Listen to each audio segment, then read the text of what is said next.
¿Qué tal? Buenas, mi nombre es Miguel Ángel Díaz Morales, estudiante de la carrera de Ingeniería Industrial, y de ahí les voy a hablar sobre la unidad número uno, los que viene siendo los ejercicios de recuperación este, de la materia de Estadística Inferencial 1. La materia es impartida por el profesor Juan Morales. Pues arrancamos de lleno. Este va a ser todo lo que viene siendo la unidad número uno. Van a ser, pues sí, van a hacer algo de ejercicios y veremos ejemplos de cada uno de los temas que se van a ir viendo. Como introducción tenemos que en el presente trabajo veremos algunas definiciones de estadística, así como ejercicios relacionados con la materia de estadística inferencial de la unidad 1. Son muchos los fenómenos o sucesos que no tienen respuesta. Es por esto que se debe realizar estudios pertinentes que aclaren la situación que se desea realizar. Dicho estudio se logra por medio de la experimentación constante, que muestra cada uno de los resultados que se van obteniendo con ayuda de la estadística. La estadística inferencial puede dar respuesta a muchas de las necesidades que la sociedad actual puede requerir. Su tarea fundamental es el análisis de los datos que se obtienen a partir de experimentos con el objetivo de representar la realidad y conocerla. Capítulo 1. Introducción a la estadística. 1.2. Pensamiento estadístico. Utiliza el sentido común para determinar si el acontecimiento descrito es A. Imposible, B. Posible pero muy improbable, o C. Posible y probable.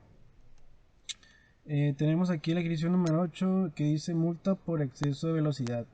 Mientras conducía, a su casa en Connecticut, David Letterman fue multado por conducir a 205 millas por hora en una ruta con un límite de velocidad de 55 millas por hora. Pues mi respuesta es que es posible, pero muy poco probable, ya que la velocidad no concuerda con la velocidad establecida.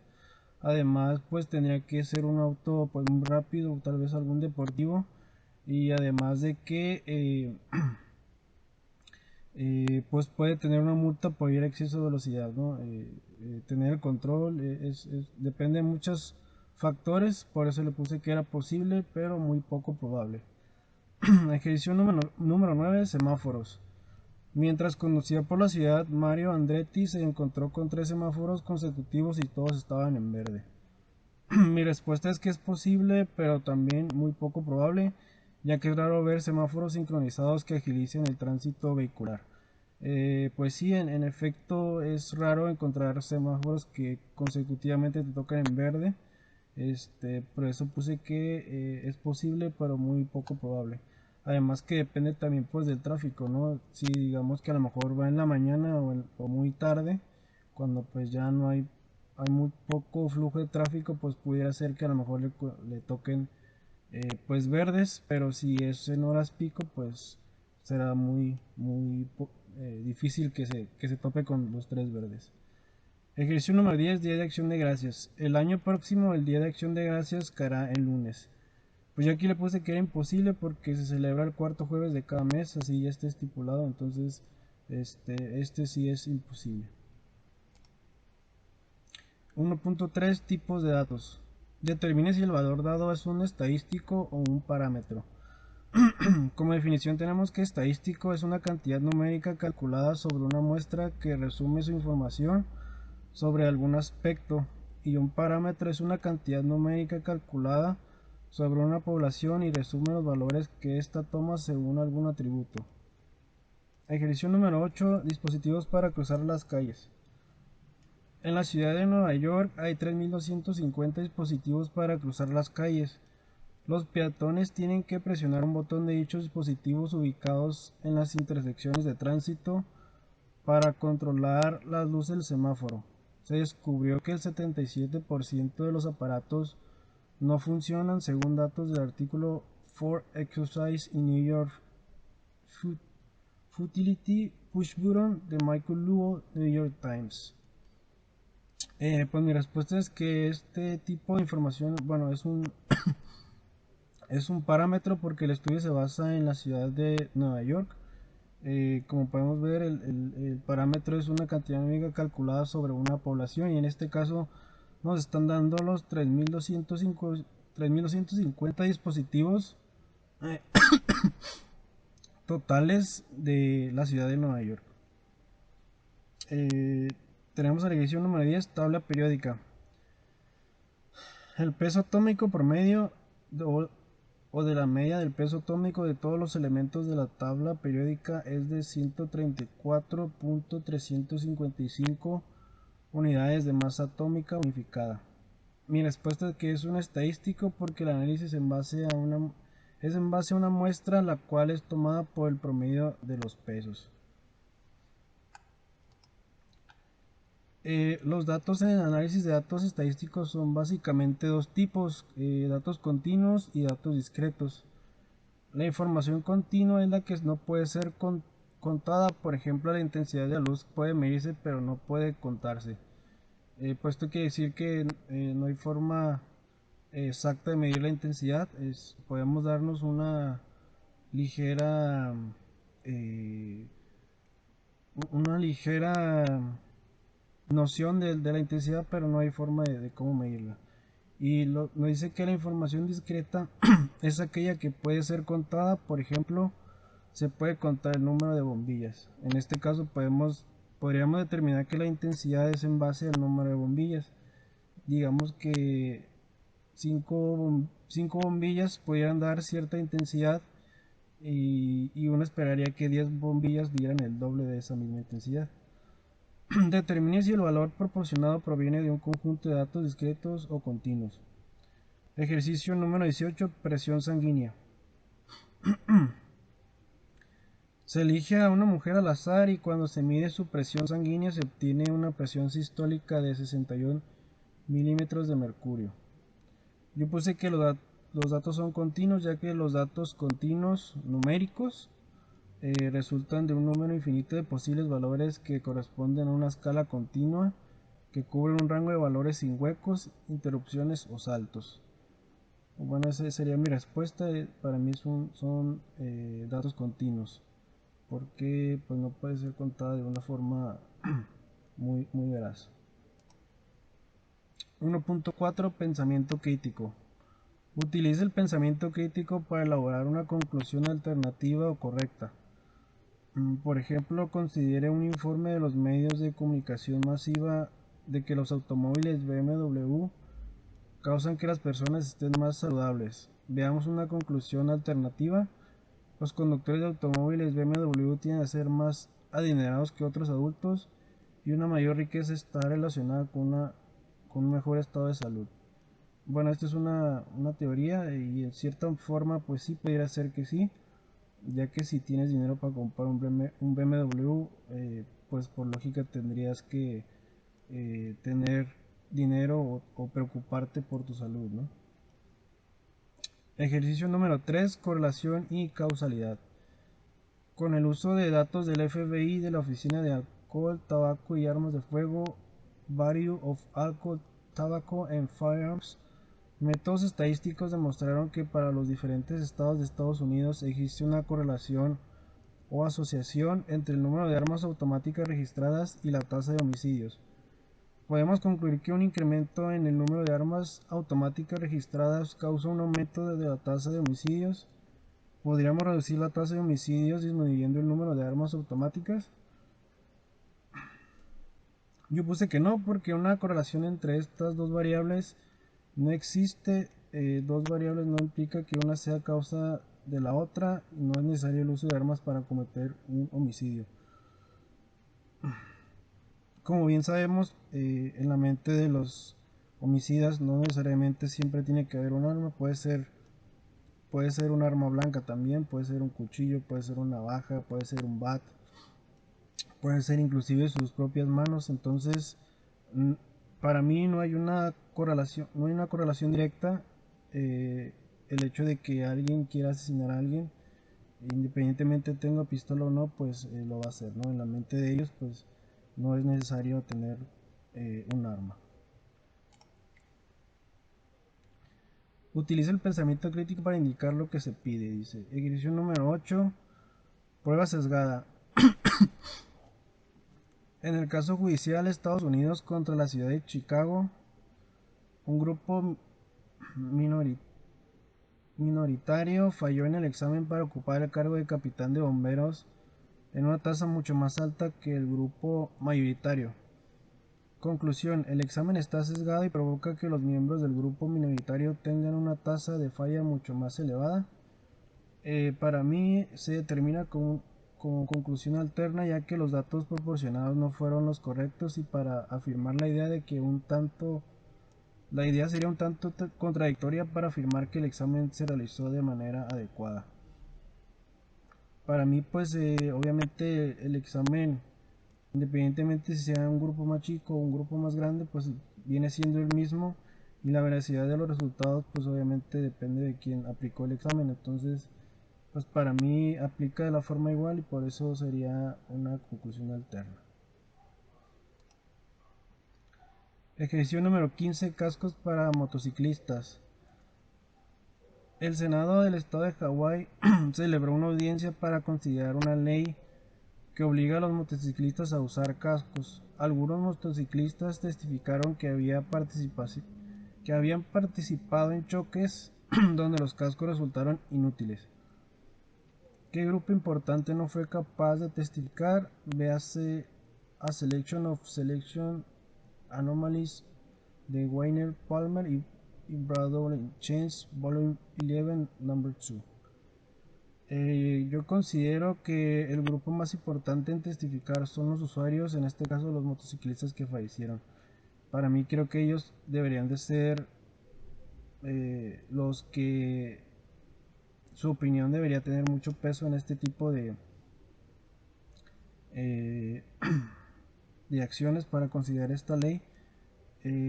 Considero que independientemente del uso de casco o no, es mejor tenerlo. En este caso pues ellos argumentan que son inútiles a la hora del accidente. Sin embargo, pues no podemos dimensionar eso, ya que de no tener casco pues pudiera tener consecuencias más graves, ¿no?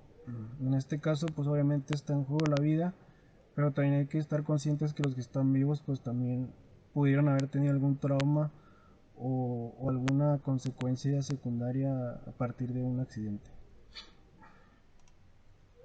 1.5: recolección de datos muestrales. Determine si la descripción dada corresponde a un estudio observacional o a un experimento. Un estudio experimental consiste en tomar mediciones del sistema en estudio, manipular el sistema y luego tomar mediciones adicionales usando el mismo procedimiento para determinar si la manipulación ha modificado los valores de las mediciones. Y un estudio observacional no implica manipulación experimental. En su lugar se recopilan datos y se investigan las correlaciones entre los predictores y la respuesta. Ejercicio número 4: muestra de conveniencia. El autor realizó una encuesta entre los estudiantes de sus clases. Les pidió que indicaran si eran zurdos o diestros. Es probable que esta muestra de conveniencia arroje resultados que sean típicos de la población. Es probable que los resultados sean buenos o malos. La calidad de los resultados de esta encuesta refleja la calidad de las muestras de convivencia en general. En este caso yo puse que es un estudio observacional, ya que la mayoría de las personas involucradas no fueron manipuladas y los resultados están basados en testimonios de las personas involucradas. En este caso pues usó como su población por sus propios estudiantes, y al final de cuentas está tomando una muestra pequeña de una población pues mucho más grande, y sí aparentemente pues sí aparentemente pues sí hay se puede ver reflejado lo que se vive en un salón de clases a lo que se vive afuera, ¿no? Entonces pues sí, es totalmente observacional, ya que no está manipulando nada. Simplemente tomó los datos, tomó las muestras del salón de clases, y en eso mismo se basó. Ok, identifique el tipo de muestreo que se utilizó: aleatorio, sistemático, de conveniencia, estratificado o por conglomerados. Muestreo aleatorio es un procedimiento de muestreo probabilístico que da a cada elemento de la población objetivo y a cada posible muestra de un tamaño determinado la misma probabilidad de ser seleccionado. Un muestreo sistemático es un tipo de muestreo probabilístico donde se hace una selección aleatoria del primer elemento para la muestra y luego se seleccionan los elementos posteriores utilizando intervalos fijos o sistemáticos hasta alcanzar el tamaño de la muestra deseada. Muestreo de conveniencia es una técnica de muestreo no probabilístico y no aleatorio utilizada para crear muestras de acuerdo a la facilidad de acceso, la disponibilidad de las personas, la forma de formar parte de la muestra en un intervalo de tiempo dado o cualquier otra especificación práctica de un elemento particular. Muestreo estratificado es una técnica de muestreo probabilístico en donde el investigador divide a toda la población en diferentes subgrupos o estratos. Luego selecciona aleatoriamente a los sujetos finales de los diferentes estratos en forma proporcional. Y por último, el muestreo por conglomerados es un procedimiento de muestreo probabilístico en que los elementos de la población son seleccionados al azar en forma natural por agrupaciones, clusters. Los elementos del muestreo se seleccionan de la población de manera individual, uno a la vez. Tenemos el ejercicio número 9, ergonomía. Un alumno del autor reunió medidas de la longitud del brazo de sus familiares. Yo le puse que es muestreo por convivencia, ya que es un muestreo no probabilístico y no aleatorio utilizado para crear muestras de acuerdo a las facilidades del acceso. En este caso, pues el alumno tomó las medidas de sus familiares, las cuales pues tenían ahí pues cerca de él en su casa, ¿no? Entonces yo le puse que es muestreo de convivencia. Ejercicio número 13, cata de vinos. Una ocasión el autor observó a catadores de vino profesionales mientras trabajaban en una instalación de prueba de Consumers Union of Junkers en Nueva York. Suponga que la prueba incluye 3 vinos distintos elegidos al azar de 5 bodegas de vinos diferentes. Yo aquí le puse estratificado porque si bien es cierto que es una... está diciendo que va a ser 3 vinos distintos elegidos al azar.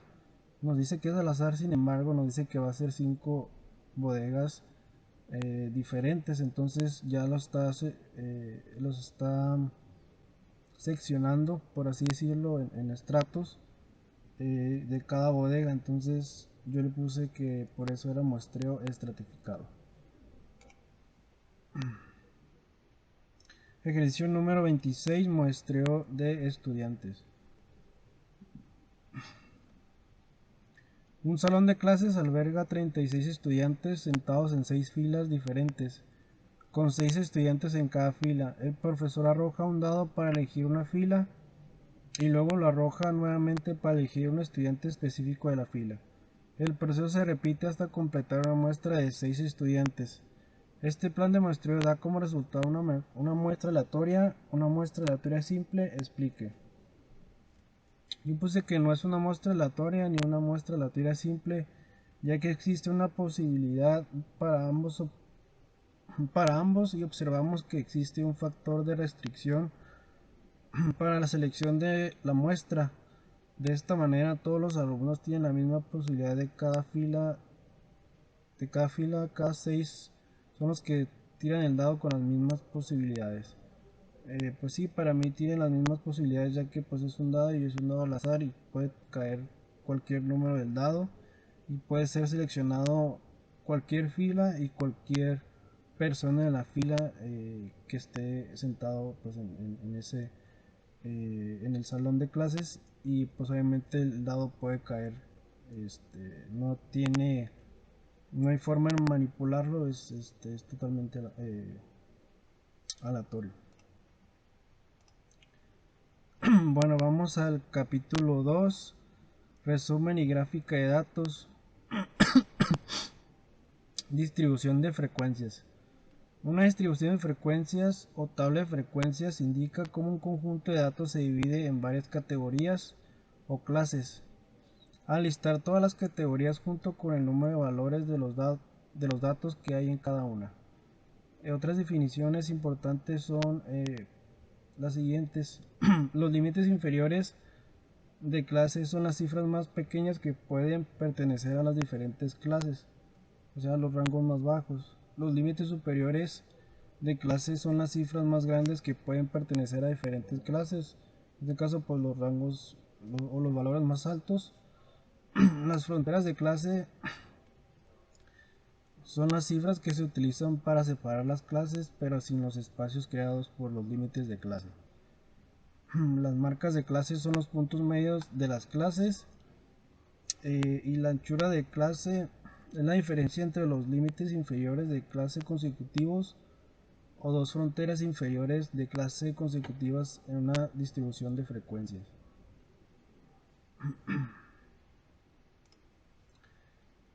Tenemos 2.2 distribución de frecuencias. El ejercicio número 7. Identifique la anchura de clase, las marcas de clase y las fronteras de clase para las distribuciones de frecuencias indicadas. Las distribuciones de frecuencias se basan en datos del apéndice B. Estos datos del apéndice B los sacamos del libro de estadística de Mario Tioda, que viene en la plataforma y que nos proporcionó el maestro. En ese libro sacamos estos datos, ahí vienen en el libro, y ya nosotros nos encargamos de sacar lo que viene siendo las marcas de clase. Esto lo sacamos por medio del el valor más alto menos el valor más bajo, y entre 2, ya que vamos a sacar el punto medio, lo que va a ser la marca de clase. Creo que aquí en la definición viene que son los puntos medios de las clases, entonces por eso se divide entre 2 para sacar el punto medio de esas clases. En este caso, pues haciendo las operaciones nos da 0.45 en todas, ya que pues es como tienen el mismo anchura de clase todas, lógicamente que también los puntos medios van a ser las mitades. Tenemos que para sacar la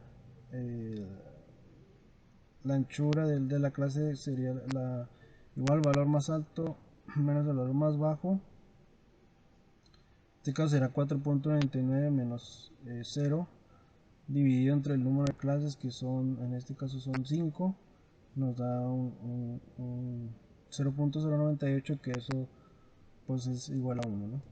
Entonces la anchura de clase sería 1, las marcas de clase serían estas de aquí, sumadas una por una sería 0.45, 1.495, 2.495, 3.495 y 4.495. Al igual que las fronteras de clase serían menos 0.05, 0.995, 1.995, 2.995, 3.995 y 4.995. Vamos con el ejercicio número 18, radiación en dientes de leche. A continuación se presenta una lista de las cantidades de estroncio 90 en milibecquereles que hay en una muestra aleatoria simple de dientes de leche. La muestra se obtuvo de los residentes de Pensilvania nacidos después de 1979 con base en datos de Unexpected Rise in Strontium 90 in US Deciduous Tear in the 1990s de Mangao et al. Science of the Total Environment. Construye una distribución de frecuencias con 8 clases. Inicia con un límite inferior de clase de 110 y utiliza un ancho de clase de 10. ¿Existe alguna razón para que este tipo de datos sean importantes? Pues claro que pues sí, obviamente son importantes, y ahorita vamos a verlo pues en Minitab. Los datos estos que vienen aquí, estos datos los sacamos del libro, y estos mismos datos son los que vamos a llevar acá a lo que viene siendo el Minitab. Todos estos datos pues ya están cargados aquí en forma de tabla, y con ellos son los con los que vamos a trabajar. Lo que nos está pidiendo es una distribución de frecuencias. Entonces vamos a ir a, bueno, aquí ya la tenemos, pero vamos a irnos paso a paso. Vamos a ir a gráfica, histograma, va a ser simple. Aquí vamos a seleccionar los dientes de leche, que son esos datos de aquí.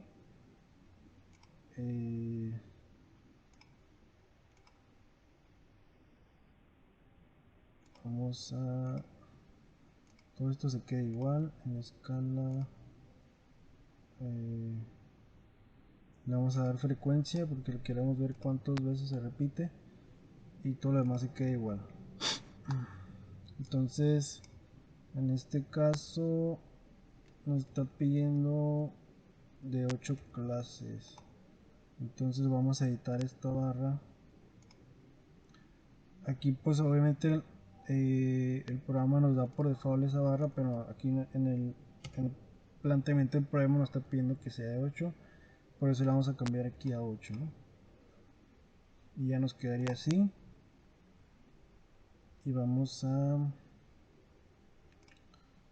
agregar los valores de Y para que nos quede más claro. Este sería en frecuencias de todos estos datos, las veces que se repiten, en estos rangos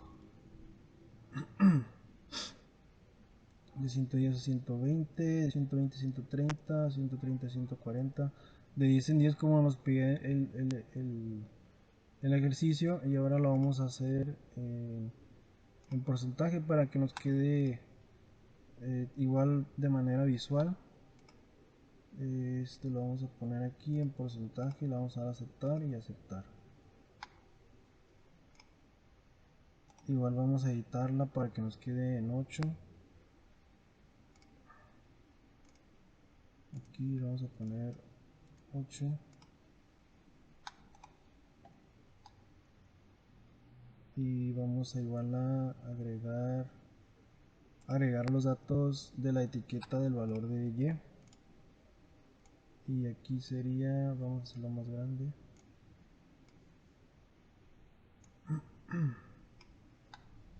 Ok, este sería en frecuencia y este sería en porcentaje.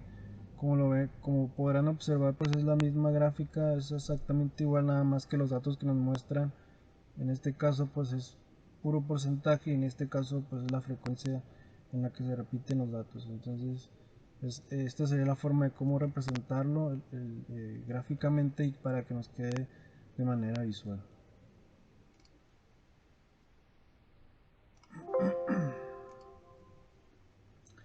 Vamos con el siguiente ejercicio número 24, pesos de papel desechado. Como parte del proyecto Garbage de la Universidad de Arizona, se analizó la basura desechada de 62 hogares. Remítase a los 62 pesos de papel desechado en el conjunto de datos 22 del apéndice B y construya una distribución de frecuencias. Inicie con un límite inferior de clase de 1 libra y utilice una anchura de clase de 4 libras. Parece que los pesos de papel desechado tienen una distribución normal. Compare los pesos de papel desechado con los pesos de material desechado consultando la distribución de frecuencias del ejercicio número 7. Yo le puse que existe una gran variación de ambos datos, ya que bueno, primero que nada pues la anchura de clase nos está diciendo que es de 4, aquí donde es arriba, pero como podrán ver, aquí ya lo dividimos. Lo que viene siendo, nos dice que empecemos con 1 libra y vayamos hasta 4, ¿no? En este caso sería hasta 4.99, y el que sigue pues ya sería 5. Sin embargo, por la frecuencia de los datos podemos ver de manera numérica que empieza en 5, luego en 8, luego se dispara a 11 y luego baja hasta 1 y 1. Entonces para mí por eso existe una variación de los datos,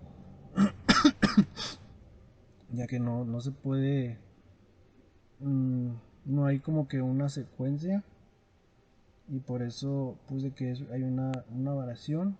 En el caso de pues también del metal desechado, pues también podemos ver que empieza en 5, luego se dispara a 26, luego baja a 15, a 12 y a 4. Ejercicio número 29. Grupos sanguíneos. A continuación se presenta una lista de los grupos sanguíneos que diga O, A, B, AB de donadores de sangre elegidos al azar, con base en datos del Greater New York Blood Program. Construir una tabla donde resuma la distribución de frecuencias de esos grupos sanguíneos. Pues aquí están todos los datos de los tipos de sangre, igual los sacamos del libro y pues los transcribimos aquí, y solamente lo que tenemos que hacer es hacer una tabla para poderlos identificar y tener el, el conteo, el acumulado, y nos quede de manera numérica. En este caso todas las A nos dan 20, todas las O nos dan 22, todas las B nos dan 5 y todas las AB nos dan 3. En total pues nos dan 50, lo que viene siendo nuestra N son 50. Y por ejemplo podemos ver que por ejemplo AB aquí hay 1, 2, 3, que son las más fáciles de ubicar. Entonces de esta manera nos quedaría la tabla donde se ve la distribución de frecuencias en forma numérica. 2.3 histogramas. Ejercicio número 15. ¿Cuánto mide un tornillo de 3/4 de pulgada? Utiliza la distribución de frecuencias del ejercicio 23 en la sección 2-2 para construir un histograma. ¿Qué sugiere el histograma sobre la longitud de 3/4 de pulgada, como se afirma en la etiqueta de los empaques que contienen los tornillos? Yo puse que la distribución de la frecuencia es congruente, y ahorita vamos a ver en Minitab.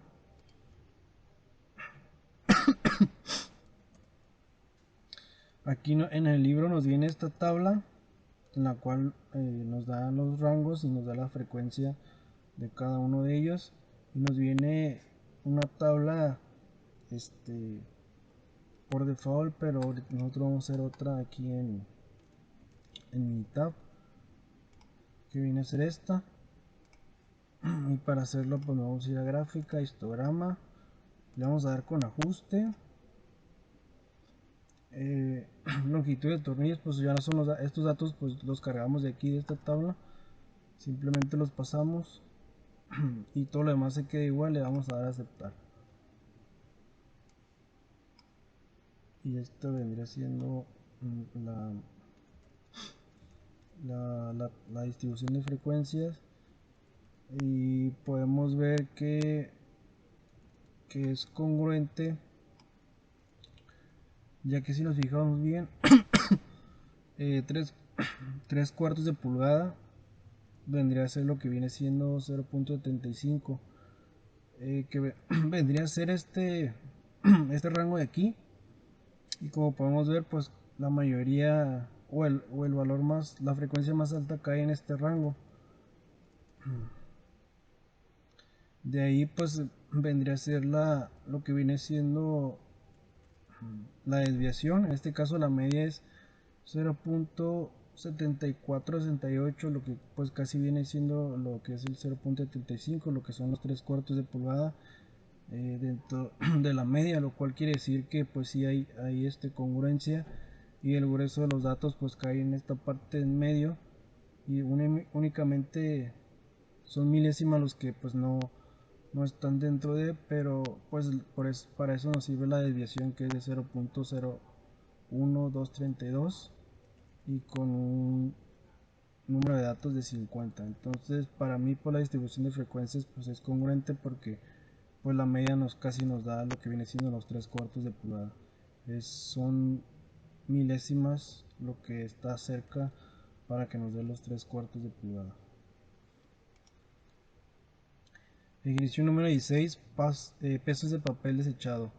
Utilice la distribución de frecuencia del ejercicio 24 en la sección 2.2 para construir un histograma. Parece que los pesos de papel desechado tienen una distribución normal.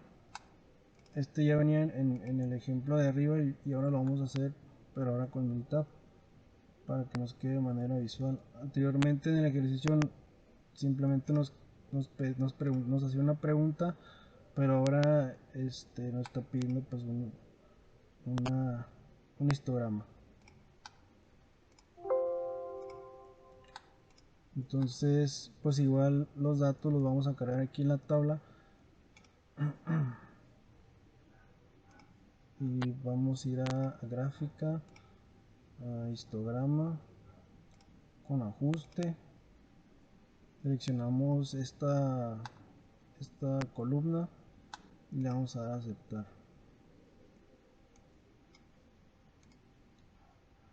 Como parámetro pues la misma que ya teníamos aquí. Y pues yo le puse que pues no existe una distribución normal, ya que como podemos ver empieza con primero empieza de 0, luego empieza con un pico aquí y luego se va hasta 5, después como que se normaliza y luego tiene otro pico, se normaliza, tiene un declive y ya pues aquí está fuera de, ¿no? Entonces pues para mí no existe una distribución normal, tiene muchos altos y bajos, y por eso yo considero que esto no es una distribución normal.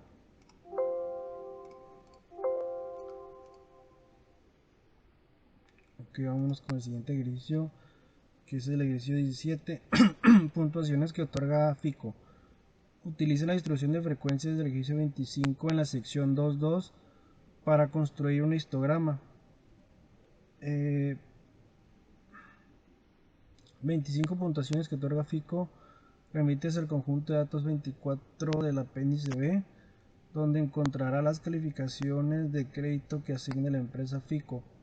Construye una distribución de frecuencias iniciando con un límite inferior de clase de 400 y utilice una anchura de clase de 50. El resultado parece tener una distribución normal. ¿Por qué? Ok, vamos a... Yo le puse que, a ver, parece que la distribución no es normal porque la gráfica pues no es simétrica. Ahorita lo vamos a ver en mi tab. Aquí por default el libro pues nos pone una gráfica. Pues aquí podríamos ver que aparentemente sí, pero pues lo vamos a ver acá. Vamos a ir a histograma. A ver, sí, vamos a ir a histograma. Ok, gráfica, histograma, con ajuste. Seleccionamos pues los datos de FICO y le vamos a dar a aceptar. Y esta vendrá siendo nuestra distribución. Como podrán ver, pues también no es simétrica, por así decirlo, ya que empieza con un número 1, luego se va a 0, luego sube, se queda arriba, luego desciende, luego como que se quiere acomodar, tiene un pico otra vez, tiene un bajón, tiene un pico, un bajo, un pico, pico, y todos los números ya son, pues se salen, ¿no? Entonces pues para mí esto no es una distribución normal, tiene muchas alteraciones, muchos altibajos, y por eso pues yo le puse que no era normal. Ya viendo la manera gráfica y los datos pues que vienen en el libro, graficándolos, pues podemos observar que hay mucha anomalía en el comportamiento de los datos dentro de la gráfica.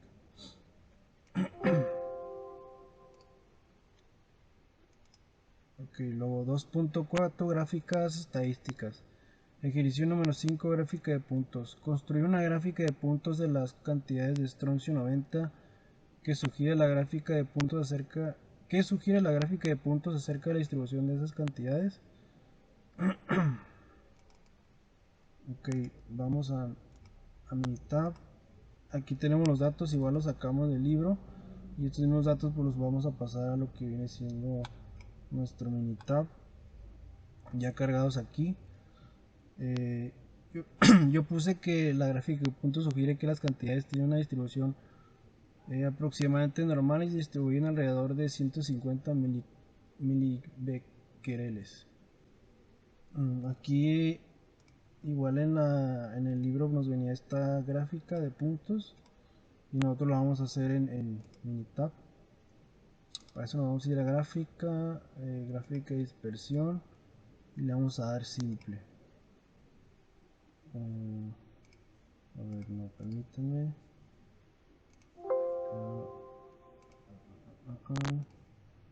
Es gráfica.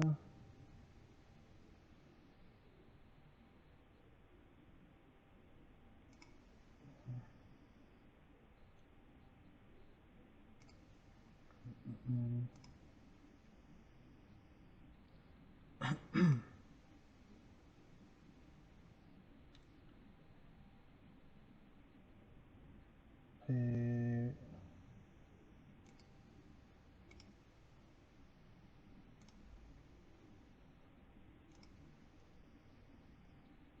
Debe estar por aquí.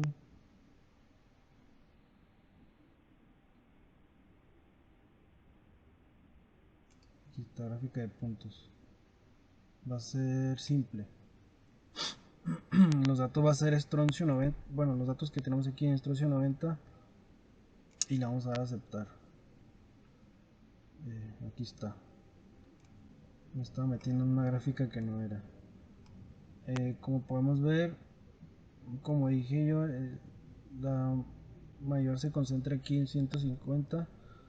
Y como podemos ver, pues es similar a la que viene en el libro. Podemos ver aquí los datos. Fila 25, clase 113.5 a 114.5, y cómo están distribuidas a lo largo de todo el eje, X. Y si en efecto, pues aquí igual en la gráfica que viene en el libro se encuentra en 150, al igual que la que nosotros sacamos, ¿no? Entonces esta vendría a ser nuestra gráfica de puntos y la forma en cómo se realiza en Minitab. Ok, entonces seguimos con el ejercicio número 7.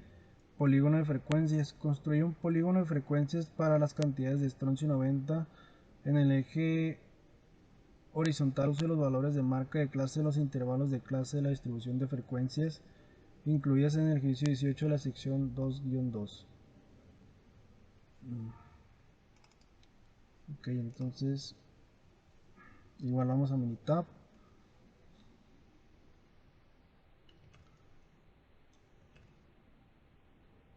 Aquí en el libro nos viene esta gráfica. Nosotros vamos a hacer otra en base a los datos que sacamos del libro. Vamos a sacar esta gráfica. Para esto vamos a ir a gráfica, gráfica de barras. Le vamos a dar en valores de una tabla, le vamos a dar simple y le vamos a dar aceptar. En los datos aquí en variables de gráfica le vamos a poner la frecuencia, y en la variable categórica le vamos a poner marca de clase y le vamos a dar aceptar. Todo lo demás se queda exactamente igual y ya nos va a arrojar lo que viene siendo esta gráfica, y para que se represente de forma visual.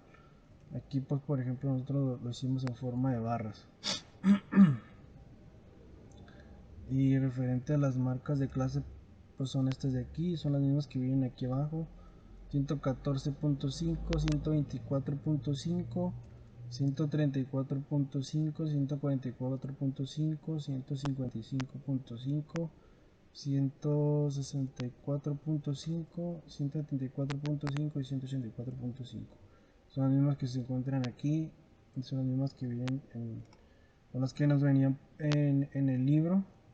Son las mismas que nos arrojó a nosotros, y de esta manera pues es como se hace esta gráfica, ¿no?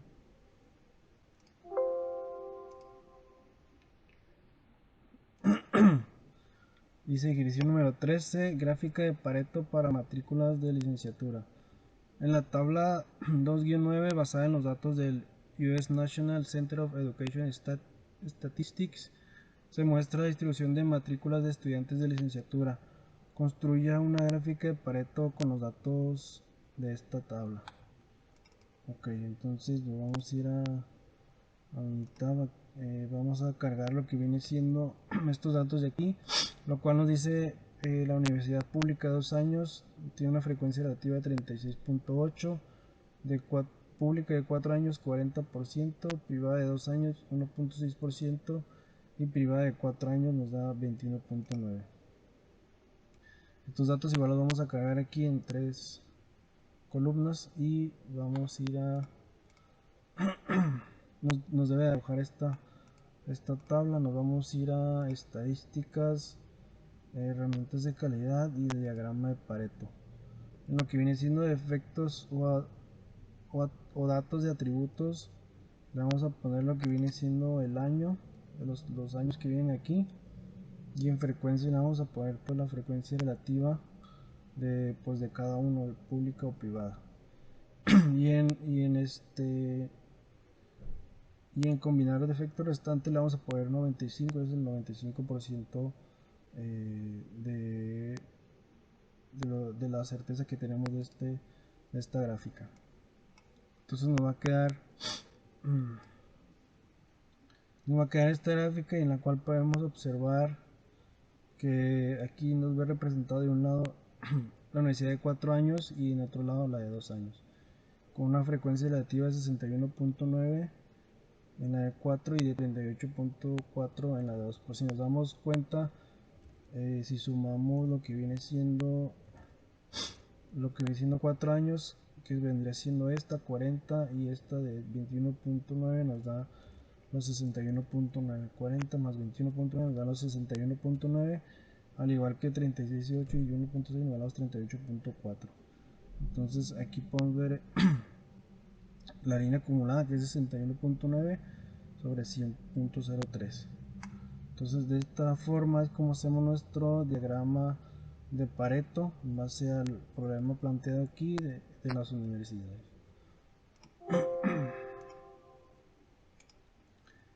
Dice ejercicios 21 y 22, utilice los datos pareados del apéndice B para construir un diagrama de dispersión. Ejercicio número 22, consumo de energía y temperatura. En el conjunto de datos 12 utilice los 22 temperaturas por medio diarias y las 22 cantidades correspondientes del consumo de energía en kilowatts. Represente las temperaturas en el eje horizontal. Con base en el resultado existe una relación entre la temperatura por medio diaria y las cantidades de energía consumida. Trate de identificar al menos una razón por la que existe o no una relación. Pues igual vamos a abrir Minitab y vamos a usar los datos del apéndice a ver del apéndice B para sacar los datos y poderlos mandar aquí. Aquí ya están y nos tiene que dar esta gráfica. Nos vamos a ir a gráfica de dispersión y le vamos a dar simple. En variable y, como nos decía, vamos a usar el consumo de electricidad, y en variable x la temperatura, diciendo que el consumo de electricidad depende de lo que viene siendo la temperatura. En este caso pues nos arroja de esta manera la gráfica. Como podemos observar, pues no hay correlación, ya que de este lado tenemos representado lo que viene siendo temperatura y de este lado viene lo que es el consumo de electricidad. Uno pensaría que a lo mejor a mayor temperatura pues tendríamos mayor consumo de electricidad, ya que tenemos a prender lo que viene siendo pues el aire acondicionado, ventiladores, u otro tipo de aparatos para poder bajar lo que viene siendo pues la temperatura. Sin embargo, empezamos con valores altos, por ejemplo en este caso nos da una temperatura de 28 grados y un consumo de electricidad de 4463. Y si nos vamos, si tomamos este dato por ejemplo, nos da una temperatura de 74 y un consumo de electricidad de 3704, lo cual es casi 3 veces la temperatura, poquito más, la temperatura de aquí. Sin embargo, el consumo de electricidad pues es todavía muchísimo menos.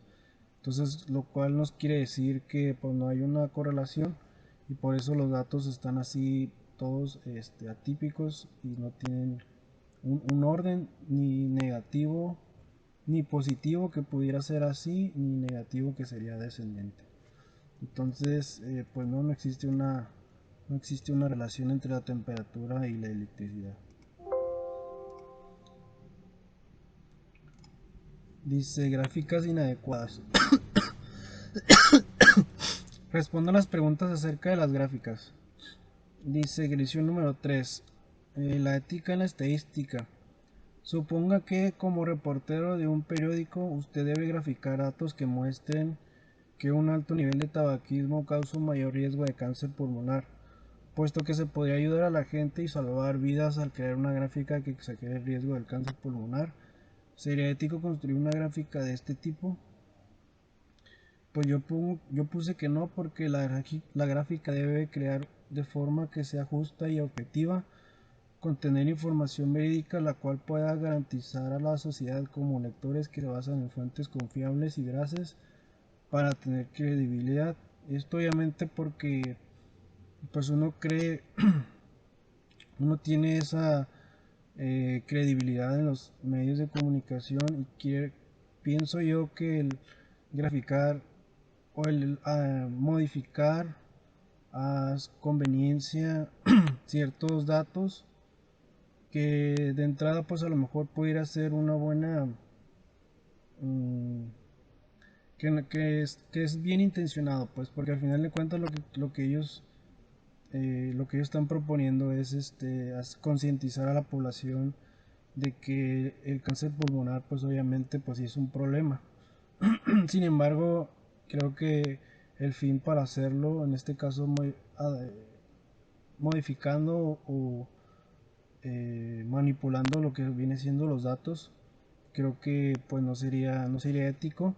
Pienso yo que mejor deberían de enfocarse en hacer consciente a la población de que es un problema grave y a lo mejor sacar un estadístico donde se muestre cómo era o cuántas personas tienen cáncer hace 10 años y cuántas personas tienen cáncer pulmonar actualmente, ¿no? Entonces, al final de cuentas, si algo está mal, pues los números no mienten y las gráficas nos van a decir que obviamente el cáncer pulmonar pues es un problema serio. Entonces, desde mi punto de vista, pues sí, no deberían de ser objetivos y si quieren llegar o quieren concientizar a la gente, pues simplemente decirles la verdad y con datos reales. Ejercicio número 6. Gráfica de salarios de profesores. Observe la gráfica donde se comparan los salarios que reciben profesores de uno y otro sexo en las universidades privadas, con base en datos del Departamento de Educación de Estados Unidos. ¿Qué impresión crea la gráfica? Describe los datos de forma imparcial. Si no es así, construye una gráfica que describa los datos de forma objetiva. Pues aquí podemos ver que se aprecia que el salario mayor tiende a inclinarse en el sexo masculino.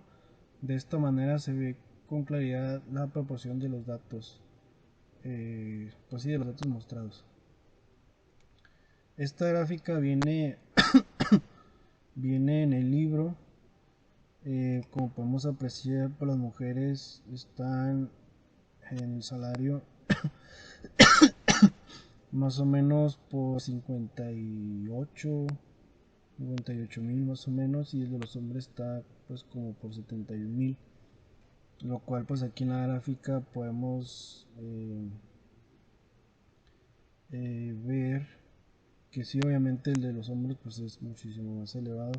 Obviamente pues esto se nos ve de forma visual, pero simplemente con los puros datos de los valores pues sí deducimos que es mayor el de los hombres. Sin embargo, pues aquí podemos ver que hay un mayor, o tiende a ser mayor el de los hombres, ¿no? Ejercicio número 8, gráfica de consumo de petróleo. La siguiente gráfica utiliza cilindros para representar los barriles de petróleo consumidos por Estados Unidos y Japón. La gráfica distorsiona los datos o los describe de forma imparcial, porque si la gráfica distorsiona los datos, construye una gráfica que los represente de forma objetiva. Yo puse que la gráfica no representa con claridad los datos, ya que como podemos ver, aquí se aprecia, por ejemplo, consumo diario, vamos a hacerlo más grande. Consumo diario de petróleo en millones de barriles. Aquí ponemos que en Estados Unidos son 20 millones y en Japón son 5.4. Entonces, aquí de manera visual podemos ver que este pequeño cilindro pues cabe, no sé, si cabe unas varias veces aquí adentro, ¿no? Uno podría decir que pues es, no sé, tal vez hasta 10 veces o 20 veces el tamaño de esto. Sin embargo, 5.4 o más bien 20 no es 10 veces más grande que 5.4.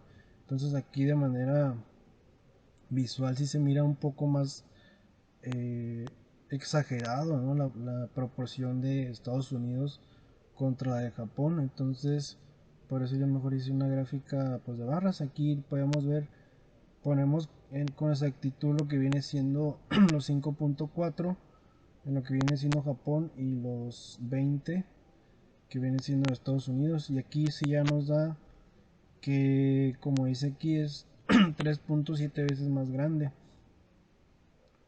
Esta parte de aquí vendría siendo esta parte de aquí, y vendría a ser, el total vendría a ser 3.7 veces más grande. Entonces aquí pues sí se mira un poco más exagerado, porque pues el tamaño de este cilindro es muchísimo más grande que pues este, ¿no? Tendría que ser a lo mejor este cilindro un poco más grande para que se viera un poco más parejo, o el cilindro este hacerlo un poco más chico para que visualmente se vea representado los 5.4, ¿no? Pues por mi parte sería todo. Abarcamos lo que viene siendo varios ejercicios de lo que viene siendo la unidad número 1, en este caso por los de recuperación, los que venían en la plataforma que realizáramos y que los explicáramos todos con teoría y con ejemplos pues claros, ¿no? Para que nos quedara más claro lo que viene siendo pues esta materia y lo que viene siendo pues la unidad número 1. De mi parte pues sería todo, y pues muchas gracias.